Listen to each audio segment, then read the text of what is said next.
Muito bem, meus irmãos, nós estamos caminhando na carta aos Efésios com o tema Unindo Todas as Coisas, e a ideia sempre é essa, né? Unir todas as coisas em Cristo Jesus, né? Cristo Jesus sendo aquele aonde converge, né, todas as coisas. Uma das realidades mais importantes da nossa cultura, quando nós estamos pensando em integridade, porque quando a gente fala em unir todas as coisas, nós estamos falando sobre essa ideia de integridade.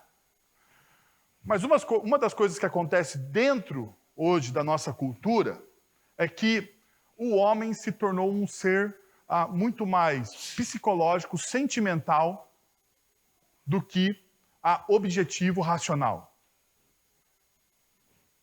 Hoje, o homem, daí gênero humano, ok? Gênero humano, humanidade, homens e mulheres, se tornaram dentro da nossa cultura muito mais psicológicos, emocionais, do que objetivos racionais. Vou dar um exemplo.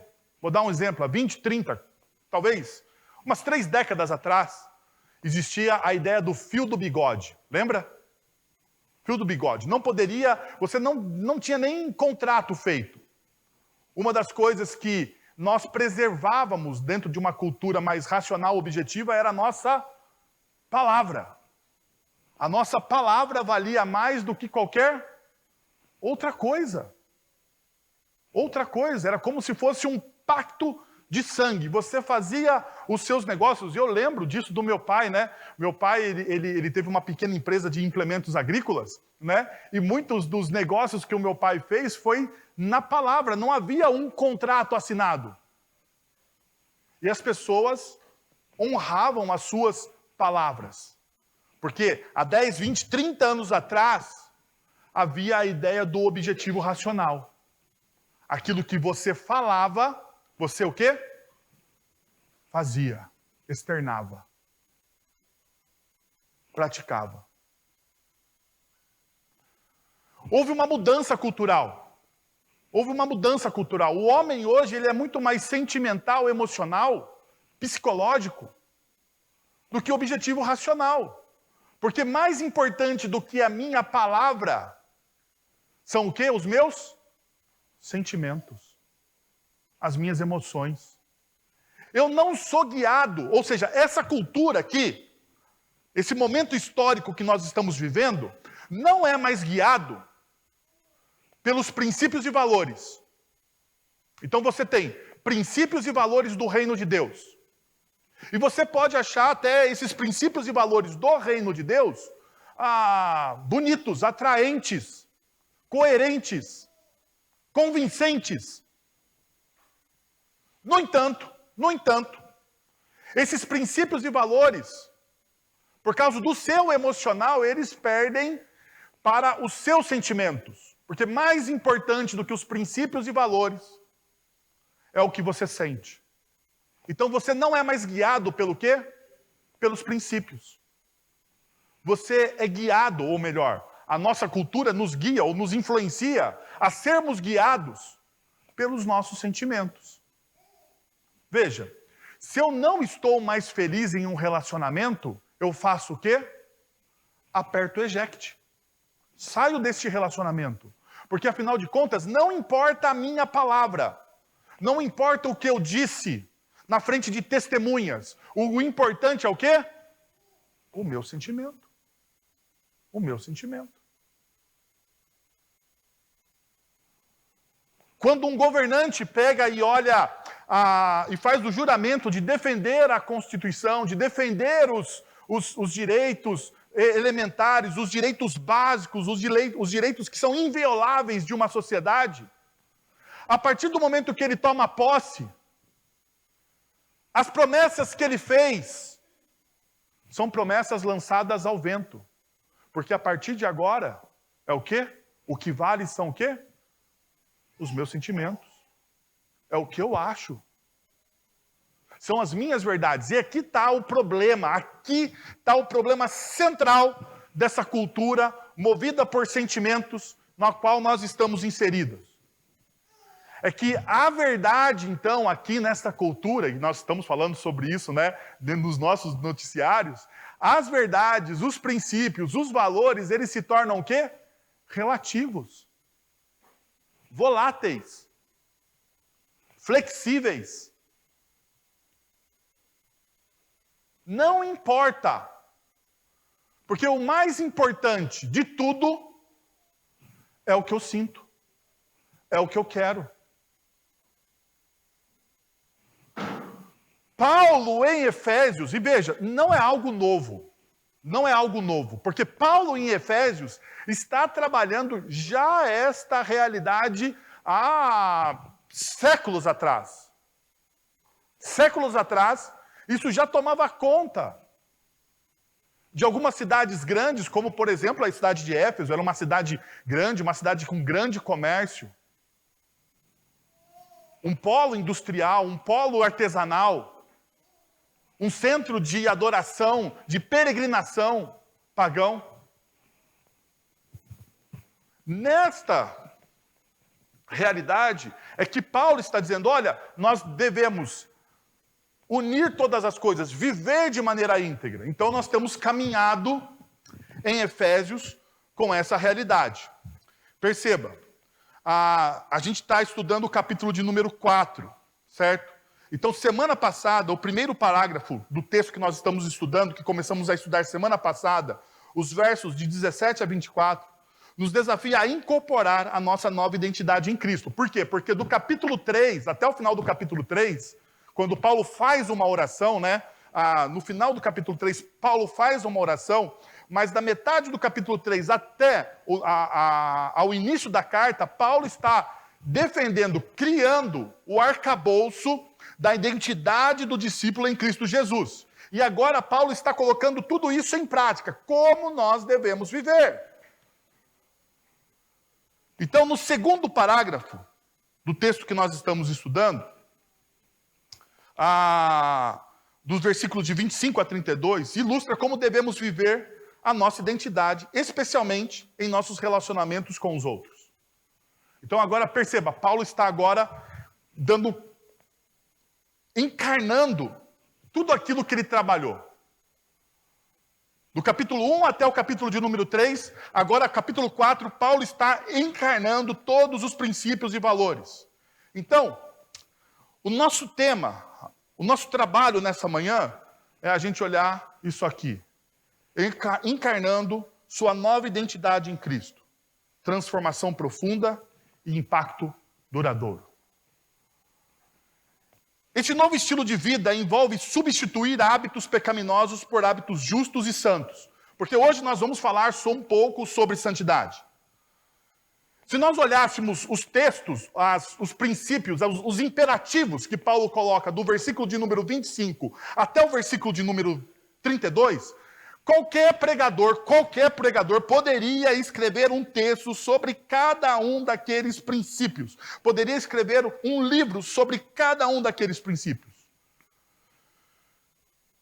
Mas eu não acho que essa é o ponto de Paulo aqui. Paulo está criando um contexto para poder exacerbar o que é viver os princípios e valores do reino de Deus. Os princípios e valores do reino de Deus não são apenas comportamentos. E aqui existe um cuidado que todos nós devemos ter. Porque quando nós olhamos algumas listas nas Sagradas Escrituras, e aqui está o pulo da interpretação bíblica. Quando a gente olha algumas listas, nem todas as listas que Paulo ou que qualquer outro autor bíblico coloca nas Sagradas Escrituras, elas são exaustivas. Elas são listas como se fosse um start, ok? Um start. Um start do que Paulo está tratando, principalmente para aquela comunidade que pode se aplicar a nós. Então, queria dar para vocês algumas observações importantes, antes da gente se aprofundar no texto. Essas exortações que estão nos versículos de 25 a 32, são práticas que possuem uma dimensão relacional impactante. Nossa nova união com Cristo deve transformar radicalmente a nossa maneira de viver em comunidade. O pecado que cometemos afeta negativamente aqueles ao nosso redor. Entretanto, a nossa maturidade em Cristo tem o poder de abençoá-los de forma exponencial. Ou seja, a minha vivência, e aqui está, olha só, Paulo sabotando tanto a cultura de Efésios como a nossa cultura altamente sentimental, relacional que a gente vive hoje. Como que Paulo sabota isso? Paulo sabota essa cultura dizendo o seguinte: você não é um ser individual. Não existe o seu umbigo. Você não está desconectado das outras pessoas. Você está sim conectado às outras pessoas, mas não através de uma rede social onde você posta as suas coisas, independente do que os outros achem ou acham. Você está conectado às pessoas de uma comunidade, de uma família, de um organismo de trabalho. Você está conectado àqueles que estão à sua volta. Então, as suas atitudes influenciam direta ou indiretamente as pessoas que estão à sua volta. Então perceba, Paulo está dizendo, o seu pecado não é só seu.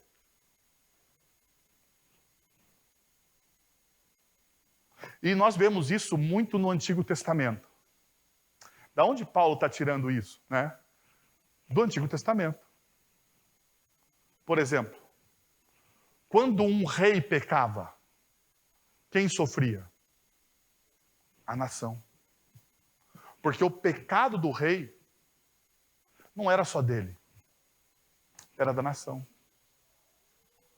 Quando um pai de família errava, quem sofria as consequências?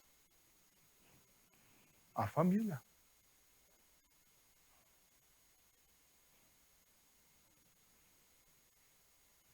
Nós podemos ver isso em um dos mandamentos do Decálogo.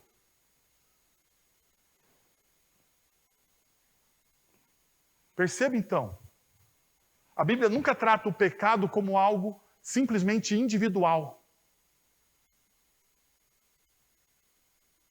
O pecado ele tem as consequências individuais, sim, e nós vamos ver isso. Tem as consequências individuais, mas afeta direta ou indiretamente as pessoas que estão à minha volta. A verdade também é para a bênção. Se você viver conforme os princípios e valores do reino de Deus, se você viver de maneira piedosa, se você viver de maneira apaixonada por Jesus, você vai experimentar aquilo que Jesus tem para você e logo adiante disso, as pessoas que estão à sua volta vão experimentar a bênção de Deus também. Porque, veja essa realidade. Gênesis capítulo 12, no chamado de Abraão, quando Abraão é chamado, a bênção é só para ele? A bênção é para quem? Todos. Pronto. Perceberam? A bênção não é só para Abraão.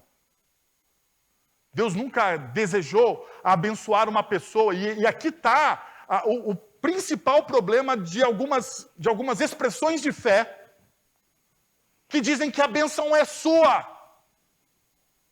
E somente para você. Não. Você é abençoado para abençoar outros. Essa é a realidade das Sagradas Escrituras. Então, observe isso. É muito importante, quando você estiver lendo as Sagradas Escrituras, você precisa entender essa realidade. Uma outra coisa aqui, perceba como há uma ação negativa mencionada primeiro, e em seguida, uma ação positiva. Então, não roube, não furte. Aquele que furtava, não furte mais.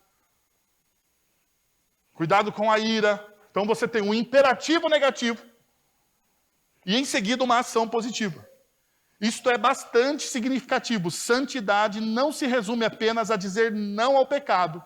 Também envolve dizer sim a Deus.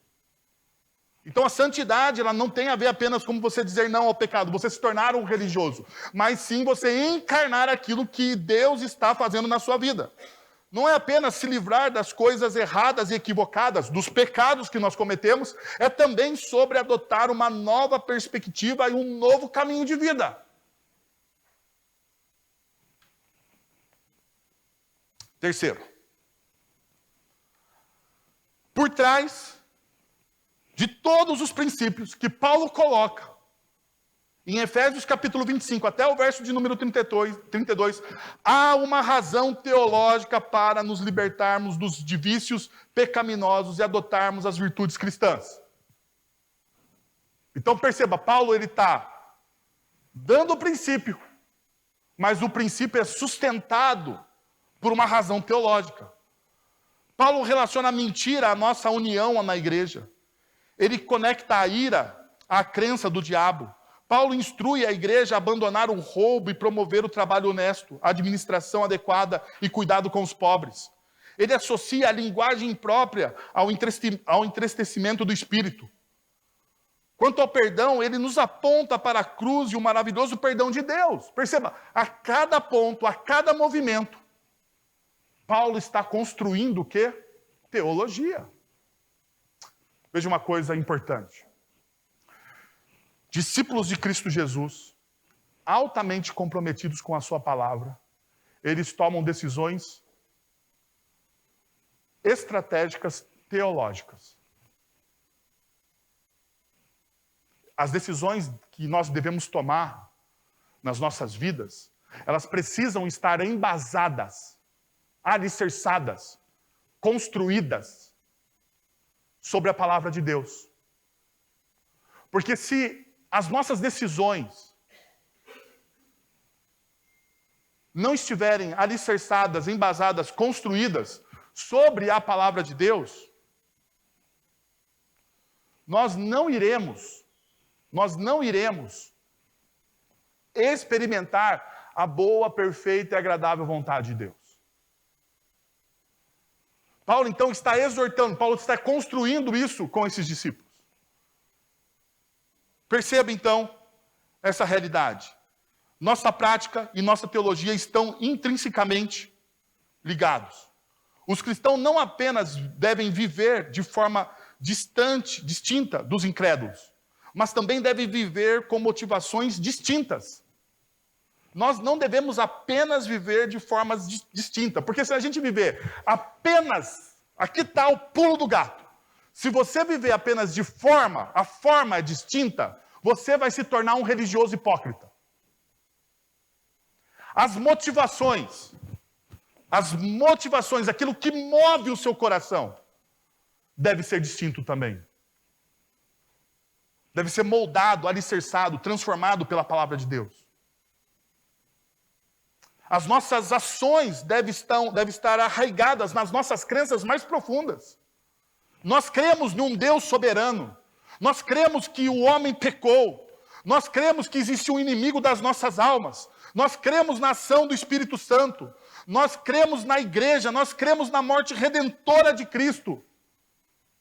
E todas essas crenças devem ser o alicerce aonde nós plantamos as nossas vidas. Aonde nós construímos os nossos sonhos. Essas verdades, elas devem impactar profundamente o quê? O nosso estilo de vida. O nosso estilo de vida precisa ter impacto profundo com a nossa teologia. A nossa teologia deve estar arraigada no nosso dia a dia.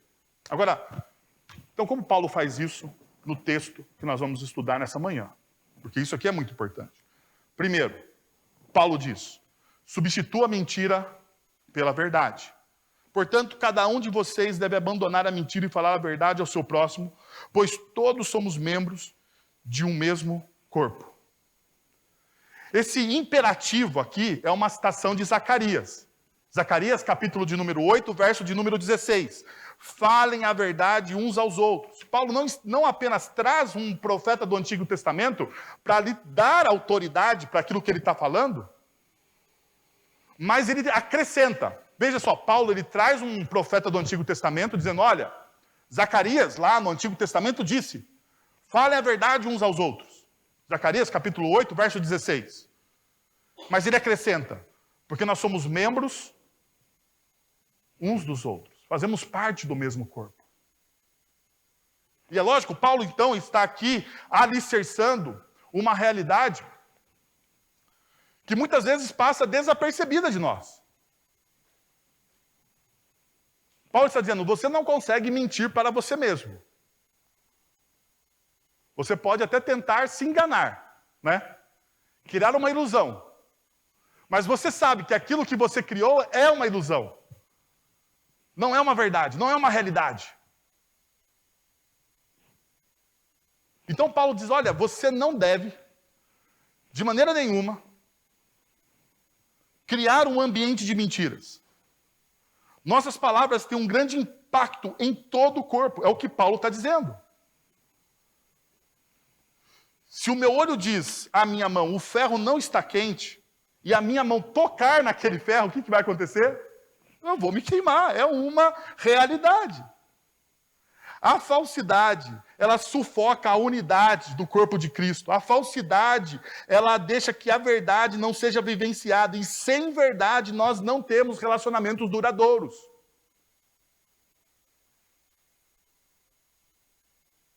E aqui está uma das grandes dificuldades que nós precisamos enfrentar na nossa vida. Há uns anos atrás, a revista Veja, quando a Veja ainda era uma boa revista, né, no nosso país, a revista Veja estampou na capa: mentira, é impossível viver sem ela. E daí, segundo a revista e segundo a reportagem que está na revista Veja, você pode dar um Google e procurar, ele diz, a revista aborda dizendo que as mentiras sociais sustentam os nossos relacionamentos. Sabe? Que sem mentiras, casamentos iam naufragar mais rápidos. Filhos iam odiar os seus pais. Comunidades deixariam de existir.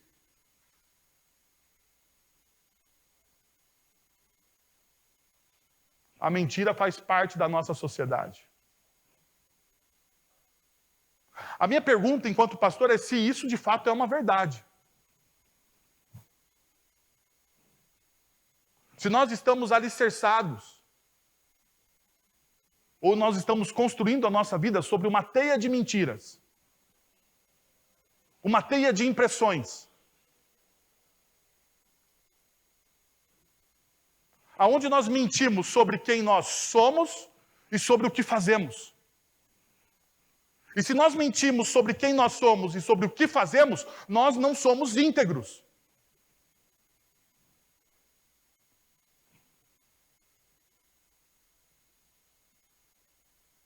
Nós nos escondemos atrás de máscaras. Nós nos tornamos aquilo que o próprio apóstolo Paulo, no grego, vai nos advertir, dizendo que você não pode ser um personagem, você não pode ser uma persona. Você não pode usar uma máscara.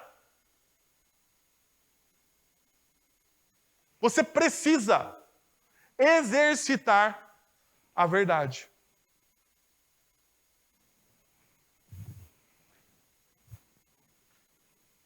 Veja, você deve abandonar a mentira. A palavra traduzida como mentir é uma verdade, na verdade, a mentira, é um singular. Também pode carregar a ideia de idolatria, trocar a verdade de Deus por uma mentira. E é o que nós vamos ver Paulo falando, principalmente em Romanos capítulo 1. Porque trocaram a verdade de Deus por nossas mentiras, por nossas suposições a respeito do que é verdade. E ao nós trocarmos a verdade de Deus, ao nós abrirmos mãos da verdade de Deus como humanidade, ao abrirmos mão daquela verdade, nós perdemos a nossa conexão com Ele. Paulo está enfatizando a importância da verdade neste capítulo. Verso de número 15 ele fala sobre isso. Verso de número 21 ele fala sobre isso. Verso de número 24 ele também fala.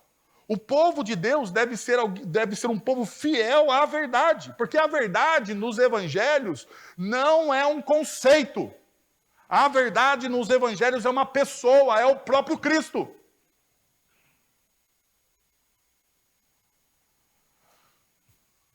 Ele ensina que a igreja deve ser uma expressão viva do seu reino e por isso deve viver na verdade.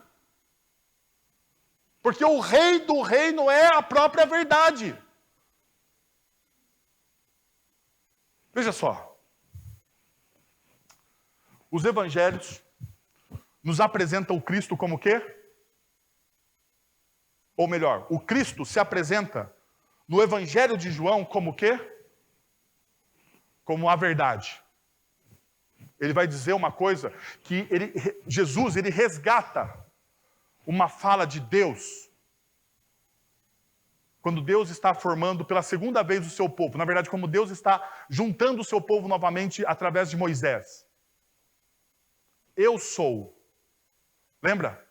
Moisés está naquela experiência fantástica da sarça ardente. Daí Deus dá a Moisés algumas instruções. Moisés ouve, dá algumas desculpas. Você lembra disso, né? Deus dá uma desculpa, sou pesado de língua, não sei fazer, bababá, babá. E a última desculpa era, tá bom, eu vou lá, mas quem eu digo que me enviou? Porque o faraó vai perguntar sobre quem que está te enviando aqui. Você diz o quê? O eu sou te enviou. Daí Jesus, no Evangelho de João, vai dizer assim, eu sou a ressurreição e a vida. Eu sou o pão do céu. Eu sou o quê? A verdade. Agora, perceba uma realidade. Você diz que você tem comunhão com a verdade e vive na mentira? Pode isso?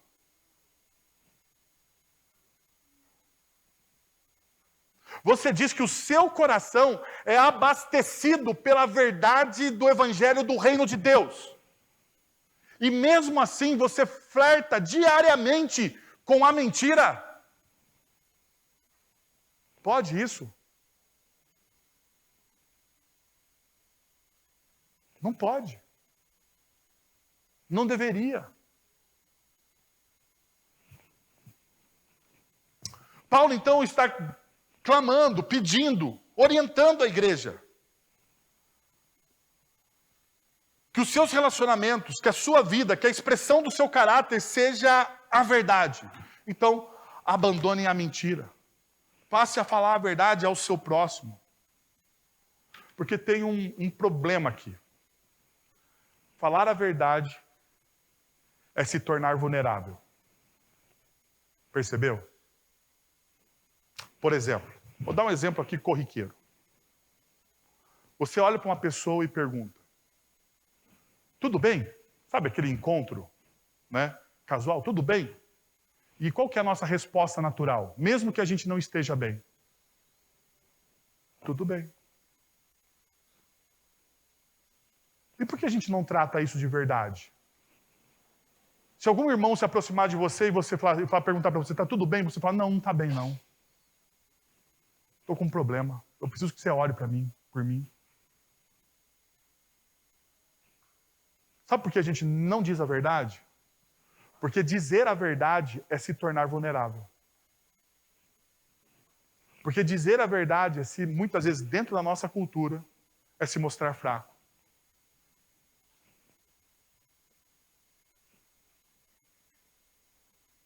Porque dizer a verdade, muitas vezes, é confessar as falhas do seu caráter. Por isso nós não dizemos a verdade. Vivemos em uma teia de mentiras. E queremos ter comunhão com o Deus que é a verdade. Complicado isso, né? Paulo, então, ele vai nos dar um outro princípio. Ele vai dizer, olha, substitua a ira injusta pela ira justa. Substitua a ira injusta pela ira justa. Versículo 26. Quando vocês ficarem irados, não pequem, apaziguem a sua ira antes que o sol se ponha e não deem lugar ao diabo. Como cristão, precisamos sentir ira, e sentir ira não é nenhum pecado em si. Irar-se não é um pecado em si. Porque quando você não ira, ou quando você não fica irado diante da injustiça, do mal, o mal vai prevalecer. No entanto, a nossa ira ela não deve ser uma ira egoísta. Ela precisa ser uma ira que se justifique. Não é uma ira que encoraja a propagação do mal através da indiferença. É uma ira que retém o mal, que detesta o mal. Nós devemos nos irar contra o próprio pecado, como diz o Salmo 19, verso de número 53. A ira me toma conta por causa dos ímpios que abandonaram a tua lei. A ira deve ser uma ira que enche o nosso coração de indignação. Jesus, em Marcos capítulo 1, Jesus expressou indignação injusta ao virar a mesa no templo. Ué, Jesus não ficou irado no templo? Ficou. Mais tarde, ele responde à pergunta dos líderes religiosos sobre a cura no sábado. Marcos relata que Jesus diz, olhou para eles com ira, profundamente entristecido pela dureza dos seus corações. Marcos capítulo 3, verso de número 5. Ele demonstrou uma ira misturada com tristeza. Nós também devemos sentir essa ira diante do pecado, das injustiças e principalmente da religiosidade que tolhe o evangelho. Perceba que a ira de Jesus ela não é uma ira violenta, que leva as pessoas ao extremismo e à divisão. A ira de Jesus não é contra a pessoa, mas é contra o sistema, é o pecado. O nosso foco não deve ser as pessoas. As pessoas são vítimas do sistema que envolve elas. Elas não são inocentes. Longe de serem inocentes. No entanto, o sistema muitas vezes engole as pessoas nas suas decisões. O verso 31 menciona a ira injusta. Essa ira, ela é autodefensiva e está fora de controle. Ela leva ao assassinato, ao ciúme, à inveja e uma série de outros pecados. Paulo, então, ele fala aqui para eles, não fiquem irados. Isso aqui é um eco do Salmo de número 4, quando o Salmo de número 4, verso 4 diz, quando vocês ficarem irados, não pequem. Ao deitar-se, reflitam nisso e aquietem-se. Quando vocês ficarem irados, vocês fazem o quê? Vocês não pequem. Mas como que a gente lida com isso, então? Veja, não peque. Verso de número 26. Paulo não está nos dando permissão para ter um acesso de raiva, buscar vingança ou desonrar o nome de Deus publicamente. Paulo está dizendo, diante da ira, você se contenha. Você se contenha. Não peque. Diante da ira, veja o que ele diz, não deixe que o sol se pôr sobre ela, sobre a sua ira. Paulo está nos dizendo para resolver rapidamente, não deixar que isso corroa o seu coração. Mesmo a boa ira pode levar à amargura. Então, o tempo para sentir ira deve ser o quê? Um tempo curto. Curto. O autor de Hebreus, ele vai dizer no capítulo 12, verso de número 15, cuide que ninguém se exclua da graça de Deus, que nenhuma raiz de amargura brote no seu coração. Cuidado. Não deixe a ira tomar conta de você. Resolva o problema o mais rápido possível, porque toda ira mal resolvida brota o quê? Raiz de amargura. Toda ira mal resolvida traz raiz de amargura. Paulo ainda diz, não dê Perceba, oportunidade ao diabo. Busque o perdão e a reconciliação rapidamente.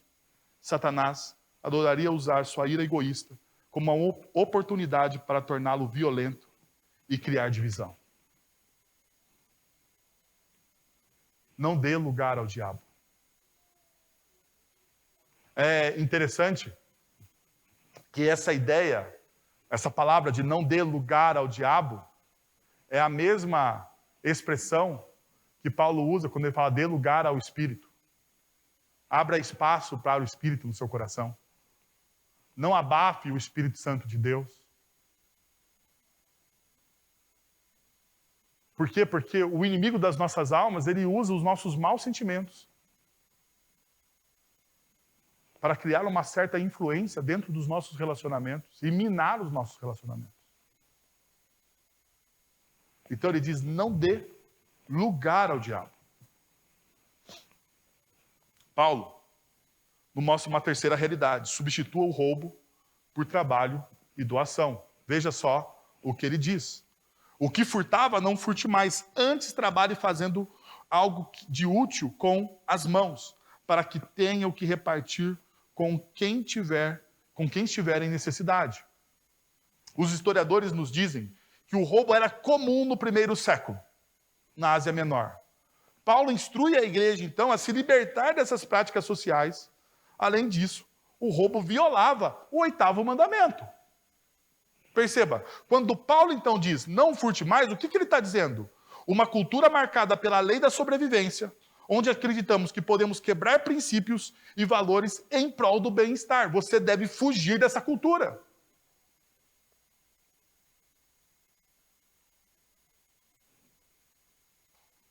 O ser, porque, olha só, na nossa cultura, o ter é mais importante do que o ser. É ou não é? Nós medimos o sucesso de uma pessoa pelo quê? Pelo que ela é ou pelo que ela tem? Pelo que ela tem. É assim que a gente mede o sucesso circularmente de uma pessoa. Pelo que ela tem. Se ela tem um bom carro, se ela tem bons diplomas, se ela passou por uma boa universidade, se a conta bancária dela é gorda, por quais viagens ela faz de férias. Você mede a pessoa e o sucesso da pessoa não pelo que ela é no caráter, mas pelo que ela tem. Você ouve uma pessoa, perceba, cursos de coach, por aí. Você ouve uma pessoa pelo caráter que ela tem ou pelo que ela conquistou na vida? Pelo que ela conquistou na carreira.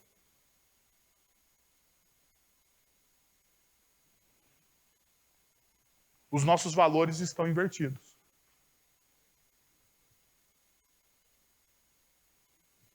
Os nossos valores estão invertidos. Então, Paulo está mostrando isso a essa igreja. Paulo está ensinando a igreja a medir as pessoas pelo próprio valor intrínseco de quem a pessoa é.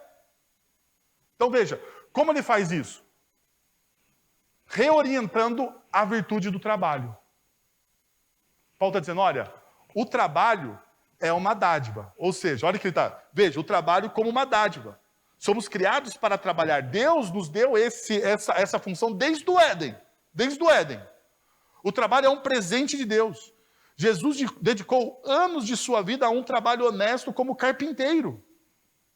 Paulo trabalhou durante todo o seu ministério para não ser um fardo para a igreja. O trabalho é uma dádiva, o exercício da vocação nossa social é uma dádiva, é uma expressão do reino de Deus. Então Paulo reorienta. Fala, o importante não é você ter para ser amado. O importante é o seu caráter. Então você trabalha do quê? Honestamente. O seu trabalho precisa ser o quê? Honesto. Ainda, a dádiva foi depositada em suas mãos para compartilhar generosamente. Eu gosto muito dessa frase do John Wesley. Empenhe-se ao máximo, conquiste o máximo que puder e, em seguida, compartilhe o máximo que puder.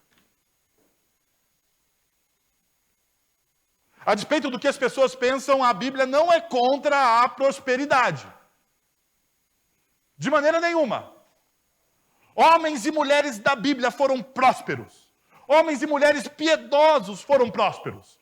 Dos patriarcas a reis e rainhas, nós temos homens e mulheres que foram prósperos. No entanto, a sua prosperidade não era para ele mesmo.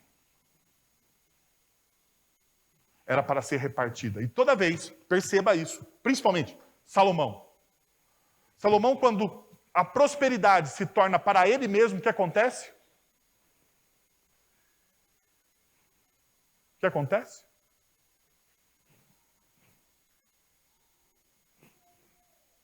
Filho de Salomão, quem que é? Roboão. Aprendeu com o pai que mais importante é a prosperidade do que ter caráter. O que ele faz? Ele aumenta o quê? Que já era uma prática de quem? De Salomão. Porque a prosperidade é para quem? Para mim. Não para defender o direito do pobre, da viúva, do necessitado. A prosperidade é para... O que Roboão faz? Divide o reino. Divide o reino. Israel deixa de ser Israel.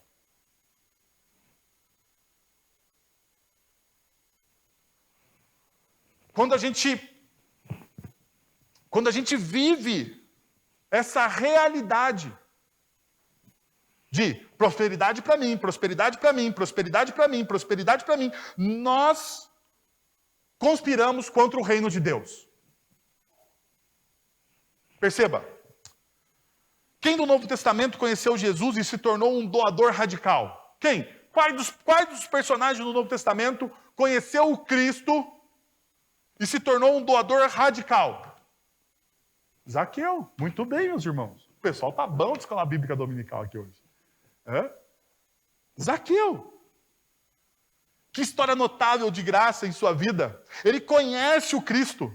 Perceba, Zaqueu, todo mundo acha que Zaqueu ficou pobre. Zaqueu não ficou pobre. Ele era muito rico. Ele era muito próspero. Perceba, Zaqueu ele não dá tudo o que ele tem, ele dá tudo o que ele tem. Ele diz o quê? Eu vou dividir 50%. Ele fica com 50% ainda. Ele é um homem muito próspero. Zaqueu abandona a coletoria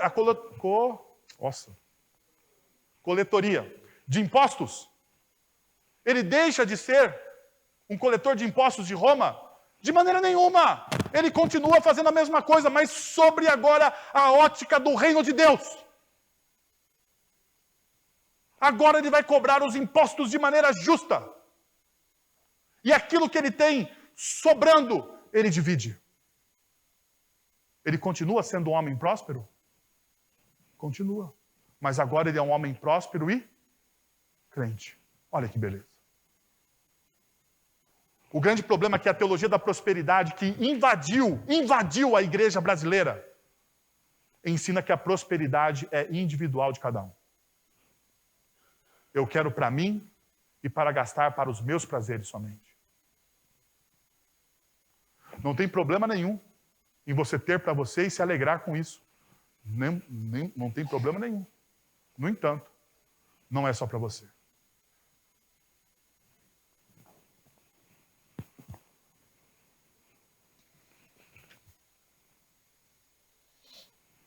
Paulo diz, substitua a conversa tóxica por conversa edificante. Veja o que diz o texto. Nenhuma palavra torpe saia da boca de vocês, mas apenas o que for útil para edificar os outros, conforme a necessidade, para que conceda graça aos que ouvem. Não entristeçam o Espírito Santo de Deus, com o qual vocês foram selados para o dia da redenção. Veja só, o pessoal pega esse texto aqui e lê esse texto dizendo que palavra torpe é o quê? Palavrão. Pode ficar tranquilo que eu não vou dar nenhum exemplo de palavra torpe aqui nesse púlpito. Fique sossegado com isso, tá bom? Fique sossegado com isso. No entanto, quando a gente vê Paulo dizendo nenhuma palavra torpe saia da boca de vocês, nós precisamos ir um pouquinho mais além. Por quê? Porque a palavra torpe tem a conotação de sujo, corrompido ou impróprio para o uso. E é usado no Novo Testamento para se referir a frutas estragadas, Mateus capítulo 7, versos 17 a 18, e peixes deteriorados, Mateus capítulo 13, versos 41 a 49. 48 a 49. Palavra torpe não é simplesmente o quê? Palavrão. É tudo aquilo que é sujo, corrompido e impróprio para o uso. Na perspectiva de Paulo, a palavra torpe, ela contamina os nossos corações. O que ele está dizendo? A conversa tóxica não nos nutre. Ela nos faz mal. A conversa tóxica provém de um coração tóxico, porque a sua boca fala o que está cheio o seu coração.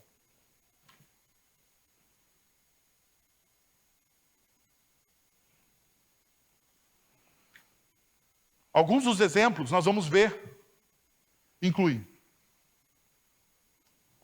mentiras, linguagem abusiva, referências vulgares, palavras perversas, indelicadas, fofocas, calúnias. Tudo isso é palavra torpe e conversa tóxica. Agora, o que nos escapa é que o próprio Jesus, em Mateus capítulo 12, verso de número 36, ele diz que nós vamos prestar conta de tudo que sai do quê? Da nossa boca. Como deveria ser as nossas conversas? Como deveriam ser as nossas reuniões em torno da mesa de jantar? Agostinho, ele tinha isso gravado, segundo os historiadores, na parede da sua sala de jantar. Quem fala mal de um homem ou mulher ausente, aqui nesta mesa, não é bem-vindo nesta casa.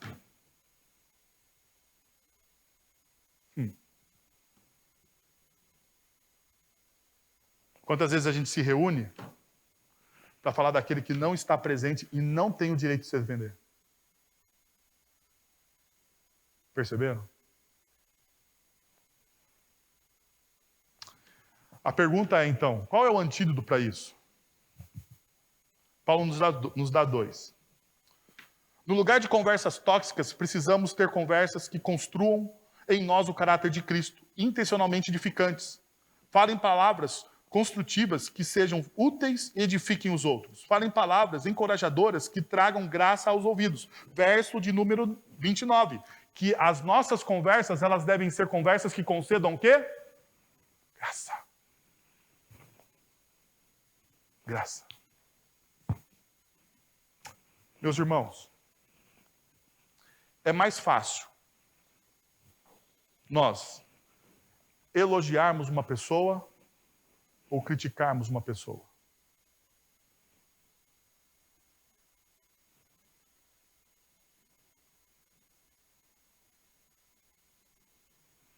Não é uma pergunta retórica.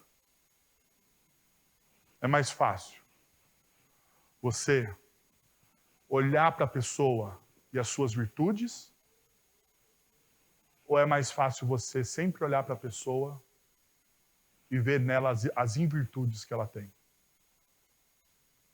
O que é mais fácil fazer?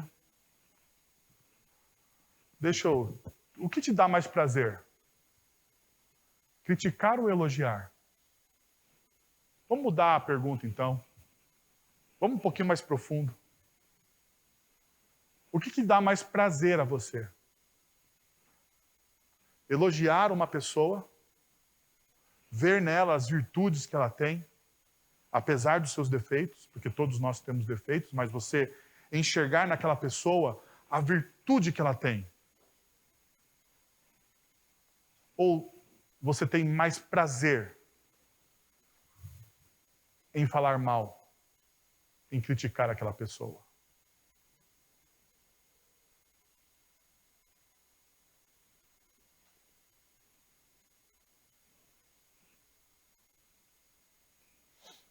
Paulo está chamando a nossa atenção para isso. Paulo diz que as nossas conversas devem inundar a vida das pessoas com graça. A vida cristã envolve o encorajamento constante dos outros. E eu vou dizer uma coisa para vocês. Vou contar uma bênção. Posso contar uma bênção? Hora do testemunho na nossa igreja. Concluí o meu mestrado. Para a glória de Deus. Com 3 filhos, gente. É um milagre. No meio de uma pandemia, terminei. Passei, entreguei minha monografia. Eu vi no sistema aprovado. Louvado seja o Senhor. Eu ia fazer uma matéria agora, eu cancelei ela. Já aprovou, já era. Não faço matéria mais nenhuma na minha vida. Pelo menos nos próximos anos. Mas teve um período que eu estava desanimado com o mestrado. Logo, acabando a pandemia, estava desanimado. Daí eu cheguei assim, eu estava um dia na casa do presbítero Sebastião e da dona Luciane. Eles me chamaram lá para jantar. E eu estava conversando com eles, estava eu, minha esposa, as crianças. E eu falei assim, eu acho que... A Luciane não vai lembrar disso, mas eu vou... Foi o que me impactou. E o porquê eu não desisti. Eu pensei, eu vou desistir desse negócio. Eu vou deixar isso aí. A Luciane olhou e falou, pastor... Ela falou assim, você tem um perfil mais ou menos igual ao do Sebastião. O Sebastião fez uma pós-graduação no Seminário Presbiteriano do Sul e fez todas as matérias direitinho. Não é isso? Todas as matérias, tempo como se fosse hoje.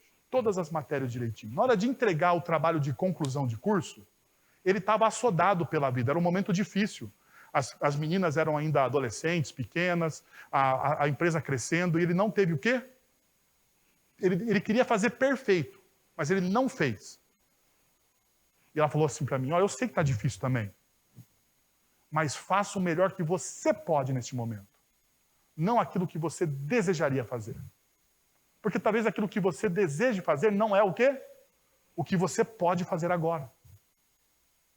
Eu olhei aqui e falei assim, não é que a Luciane está certa? Eu vou escrever do jeito que eu posso. Deu certo, Lu. Obrigado. Mas o que ela fez? Ela encorajou. Ela transmitiu graça para a minha vida. Ao invés de ela falar, não, é melhor você ficar aí na falta mesmo, porque esse negócio não dá certo. Esse título não serve para porcaria nenhuma. Não se importe. Pelo contrário, ela encorajou, ela sabe. Ela olhou e falou assim, faça aquilo que você pode. Quantas vezes nos falta um pouco disso para que sonhos se tornem realidade? Já percebeu? Quantas vezes falta um pouco disso para que sonhos se tornem realidade? E a primeira coisa que nós fazemos é o quê? Criticar, desanimar, desorientar. Ao invés da gente ter palavras sábias. A gente precisa olhar para essa realidade dessa forma. Paulo também nos diz o seguinte: não entristeça o Espírito Santo de Deus. Perceba, não entristeça o Espírito Santo de Deus. Essa advertência está relacionada ao verso de número 29, embora todos os pecados mencionados nesta seção entristeçam o Espírito Santo de Deus. Qualquer coisa inconsistente à natureza do Espírito o entristece. Os pecados da língua resultam na retirada da influência do Espírito. Em vez disso, o cristão deve ser sensível àquele que o selou para o dia da sua redenção, verso de número 30. Faça esta pergunta: o que estou prestes a dizer ou fazer agradará ou entristecerá o Espírito Santo de Deus? Nas suas conversas, tem essa pergunta como norte. Tem essa pergunta como norte. Por último, substitua o ressentimento por bondade e perdão. Livrem-se de toda amargura, indignação e ira, gritaria e calúnia, bem como de toda maldade. Sejam bondosos e compassivos uns com os outros, perdoando-se mutuamente, assim como Deus os perdoou em Cristo.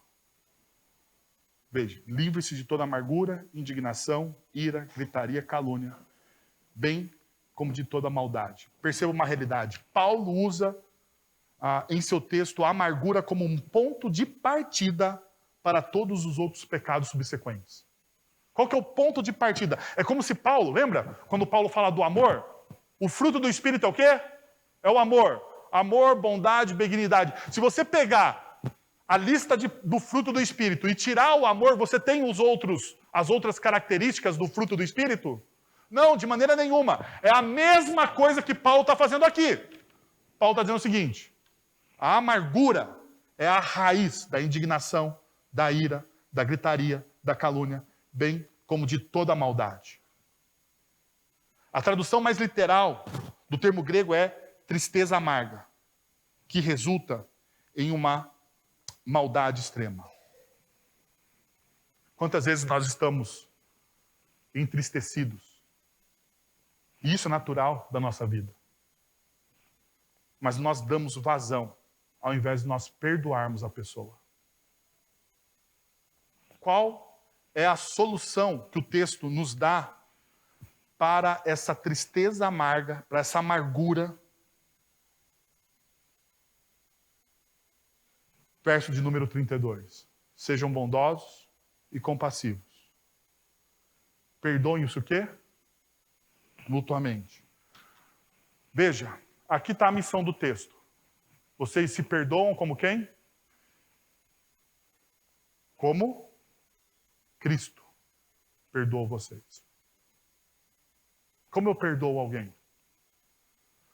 Como Cristo me perdoou. Lembra que eu conto para vocês que lá na minha igreja de Campinas, toda vez que eu pregava sobre perdão, uma irmã chegava para mim e falava assim: pastor, lindo sermão sobre perdão, mas eu perdoo, mas não esqueço. Lembra? Sempre falo isso para vocês. Deixa eu te dizer uma coisa.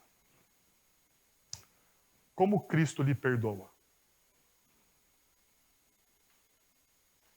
Como Cristo lhe perdoa? Quê? Ele joga, se a gente usar a linguagem do Antigo Testamento do profeta Isaías, ele joga no abismo do esquecimento. Não há mais lembrança daquilo que você fez. Como você deve perdoar a pessoa que te feriu? Jogando no abismo do esquecimento, assumindo o ônus, assumindo a culpa. Segunda coisa que eu gostaria, e eu estou encerrando aqui. Se você teve uma experiência com Jesus, você precisa gravar isso agora. Se você tem uma experiência com Jesus, o perdão não é reativo. O perdão, ele é o quê? Ativo. O perdão não é uma reação. O perdão, ele é intencional. Deus, ele sempre teve intenção em nos perdoar, em nos amar. Tanto que ele envia Jesus para aquela cruz para nos perdoar, para nos amar, para nos aceitar, para nos abraçar. O perdão não é uma reação à maldade de alguém. O perdão é ativo. Tanto que no Sermão do Monte e em todos os evangelhos, quando Jesus trata de perdão, ele fala o quê? Que você procure quem te feriu.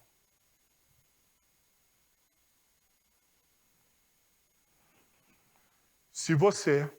Isso aqui é sério, gente. Sabe por quê? Porque isso aqui para mim é uma evidência. Isso aqui é uma evidência de que você teve uma experiência com Cristo. Se você teve uma experiência com Cristo, não há outra alternativa a não ser o perdão dentro dos seus relacionamentos. Não há. E isso é sério. Se você guarda ressentimento, se você guarda amargura, se você não, vou usar um termo aqui pentecostal, mas no bom sentido, se você não libera perdão, se você não libera perdão,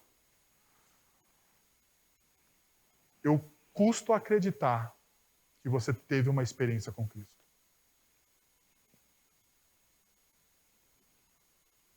Porque eu perdoo assim como eu fui perdoado. Que tal você fechar os seus olhos, abaixar a sua cabeça?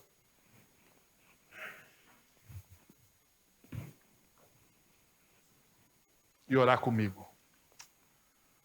Pai, nós queremos te agradecer pela vida que nós temos em Cristo Jesus. Nós queremos te agradecer pelo teu amor em Cristo Jesus. Nós queremos te agradecer, ó Deus, pela tua palavra que é santa, que é poderosa, que é eficaz, ó Deus, para transformar os nossos corações. E nós queremos te pedir, Senhor, que em nome de Jesus essa palavra ela não fique no vazio, Senhor. Ela ecoe a ponto de mudar as nossas estruturas, a nossa cosmovisão, a forma com que a gente entende o mundo, Senhor. E que isso seja para a honra e glória do teu nome, Senhor. Que nós possamos viver como uma comunidade de pessoas que foram perdoadas e que nós perdoamos aqueles que nos ofendem. Que essa comunidade seja marcada pelo fruto do amor, ó Deus, que vem do teu Santo Espírito.